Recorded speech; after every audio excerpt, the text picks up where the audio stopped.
it's the cleanest. It has very little chemical contamination from surface runoff, from agriculture, or from other contaminants. It has very little microbial contamination, so we want to get it right to the spring, right down to the rocks, and then at that point we're going to capture it, pipe it into their system, and it's going to save people's lives. Maybe. So that's not me. I'm over there on the corner doing chemistry. And so what I do is I get out all my nerd stuff and I check the water for basic physiochemical and basic biochemical and basic microbial contamination. Like what's in the water, what are our problems, what do we have to deal with? Like what's job 1, what's job 2? Normally it's pretty easy. I walk away and I say, everything looks good. So not here. Things were weird. And as I'm doing my thing, somebody walks over with this thing on the right. So it's a fish. So this is the shovel full of dirt and rocks, and they start finding fish right at the eye of the spring. That's weird. You don't usually find fish in dirt. This is not a pond. This is not a stream. This is not surface water. This is like a hillside of dirt, and there's fish. And I don't know anything about biology, but that seems to be not where fish go. So that was weird, and things got worse from there. So I'm going to give you a picture of where my mind is at.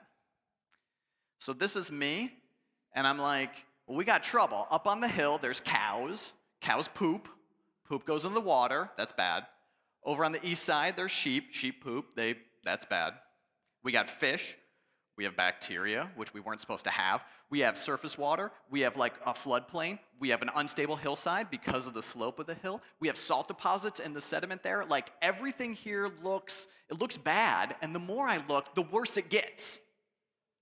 And so I'm there, and I'm like,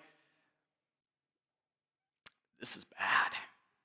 Did I mention there's a sketchy fish pond over on the side? It was bad. Now at that point, that guy in the center, in the circle, he decides it's time to chat me up.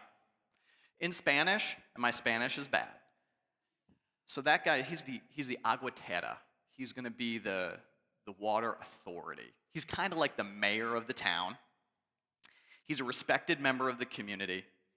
And so I'm there surveying the site, and it's just poop, bad, dirt, bad. And he comes up to me and he says, today we change the lives of our community. He says, our young people, they're leaving the community. They're going to the cities, and they get terrible jobs. And they don't get paid well, and they live in terrible circumstances. They can't afford to come back. And so our town, our community is left with old people and little kids, and we're atrophying. But today we get new life. We get clean water, and there will be a land. There will be a place. There will be a home for everybody. I'm not going to lie. His vision, amazing. My vision, not his vision. And I was acutely aware of my inadequacy to meet his vision. Did I mention I'm a chemist and I do math? I don't save people. So I retreated into a way of thinking, which I'm going to call transactional thinking.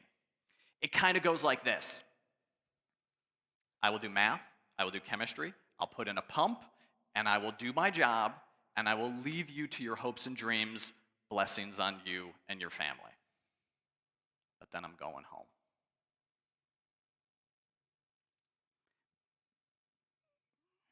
Maybe you have felt this too. Have you read Calvin's mission statement?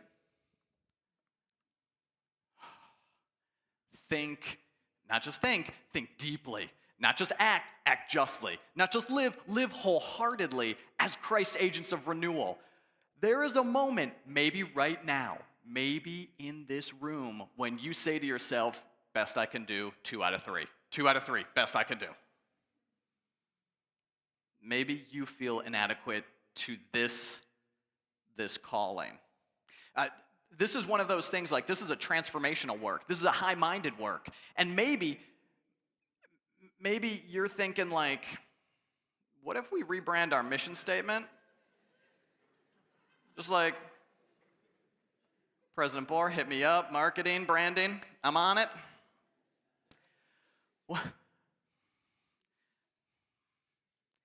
What if rather than that big transformational work, what if I just handed my papers, take my tests, you give me a degree, and I go get a job? Maybe that's enough. And if you have thought that, you are in good company, because today we are going to look at Numbers 20. This is one of those, like, this passage has troubled me since I was a kid, a youth, an adult. This morning, Numbers 20. Now, there was no water for the community. You can see why this appeals to me.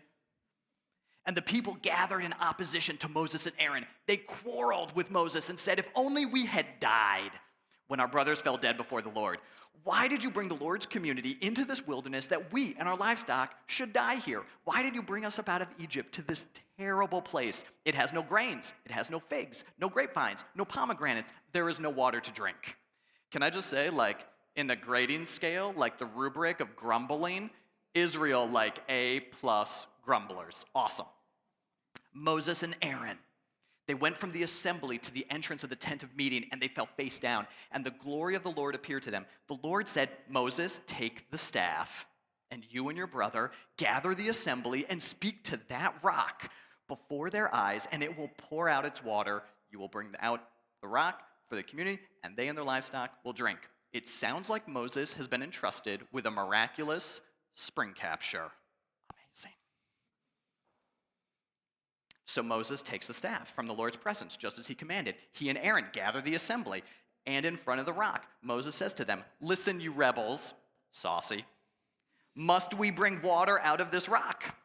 Then Moses raised his arm, he struck the rock twice, water comes gushing out. I did the math, it's roughly 1,500 liters a minute, like gushing out.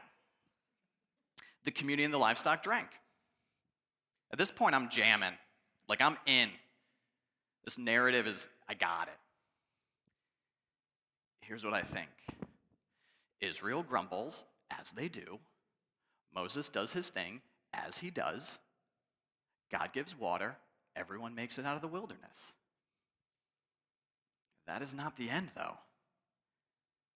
Verse 12, the end of the passage. But the Lord said to Moses and Aaron, "Because you did not trust in me enough to honor me as holy in the sight of the Israelites, you will not bring this community into the land I gave them. You will be denied entrance into the promised land."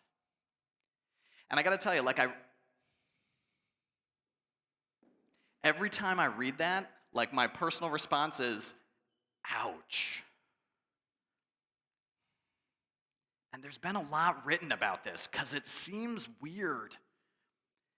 Israelites grumble. Moses kind of does what he does. Water comes out. Why the denial to the promised land? So I have an idea.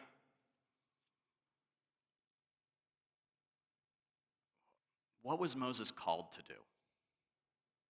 Like, Moses was called for one of the most awesome projects ever. Moses, there's a bunch of exiles, a bunch of slaves, a bunch of down and outers.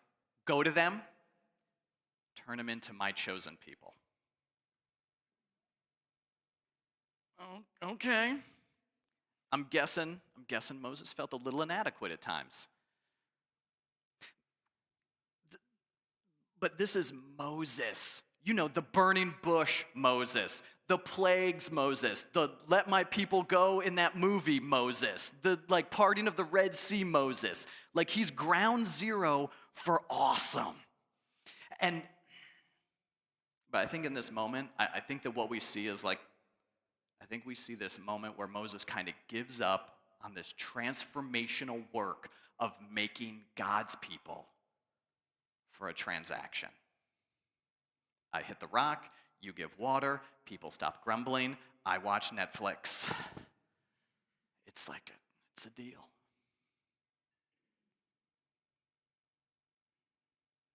Okay, so what about us? Here's my question. How do we keep our eye on transformation? How do we keep our persistence, our perseverance as co-conspirators with God?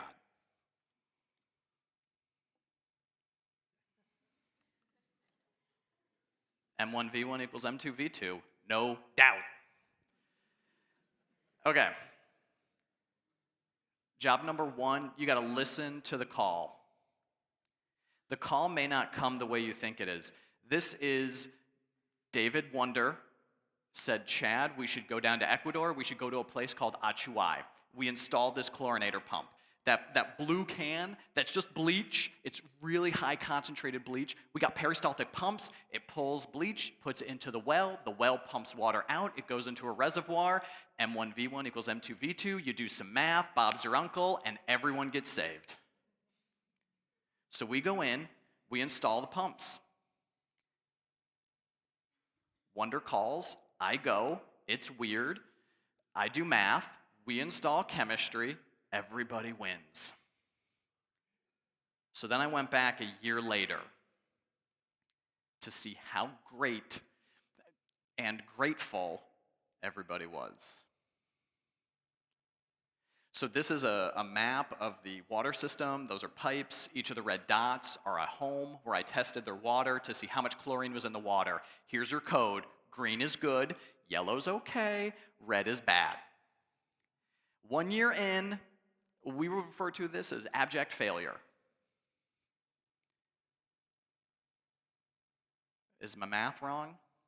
No. Chemistry bad? No. There's something else going on. And I didn't know. I was called. I went. Failed. I did what I think is one of the greatest things ever. Wandered in the wilderness. And I went back the next year. Still failure. Yellow's not good. It's better. It's not good. You know what I did? I went back again. Hey, you know what I did? I went back again. This is July 21. This is year 5. The pump still set at the same level. The chlorine still at the same concentration. Why is year 5 good and year 1 a failure? Because the real transformation was that those people, they were now my people. So it's 2021, I got the vaccine, and I go to Ecuador. Ecuador does not have the vaccine. The Aguatera at Achuay was in the hospital when we showed up. And I assumed that they wouldn't let us come into the community because outsiders are the ones that might bring infection and disease. But we weren't outsiders. We were part of the community. So they let us in because we were co-conspirators in the good work. And that was the year when everything got good. There was transformation in 2 ways. 1, the water system got good. 2, those people became my people. Okay, but like I'm old and broken down. What if I'm a college student? No problem. I got a photo of you. There you are. I know it's not you. These are 2 students. They could be you. They're just like you. There were 2 students. They came with me to Ecuador in 2021. They didn't see the full story. They didn't see the long game. But they were there. They heard the Aguatera's hopes. They knew my concerns. How does it look? How does it look for you? So these 2 students, They're like you. But one of them's a civil engineering major. And when I said, why civil engineering? They said, quote, everybody needs roads, bridges, and water. And if you don't hear a whiff of transactional thinking right there, like they might have just said, there's always a job for a civil engineer. Not wrong. Did they hear the call? Well, the call in this case was me saying, hey, what are you doing this summer? I'm going to Ecuador. You want to come? Sure. Wait.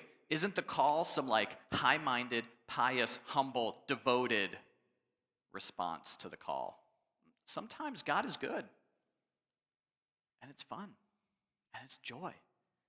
So they went to Ecuador because it seemed like fun. Did they see the transformation? Did they see the 5 years? No. Did the transformation happen? Great question. I don't know. Or I didn't until this summer. I got a text. One of the students texted me. Now these two students, they graduated. So they're alum. They're dealing with like grad school, jobs, life. One of them emails me and he says, a prof, someone I've never met before, emails me and says, hey, I got a research project I think you're going to be interested in. It's looking at water quality, water insecurity due to climate change on water infrastructure for Native Alaskan peoples. Quote, couldn't pass up a dream project. Do you think that was the dream in Quest, in Core 100, in DCM? Or do you think that there's transformation happening in this room right now? You're smarter than I am. Might not take 5 years. It didn't take them 5 years.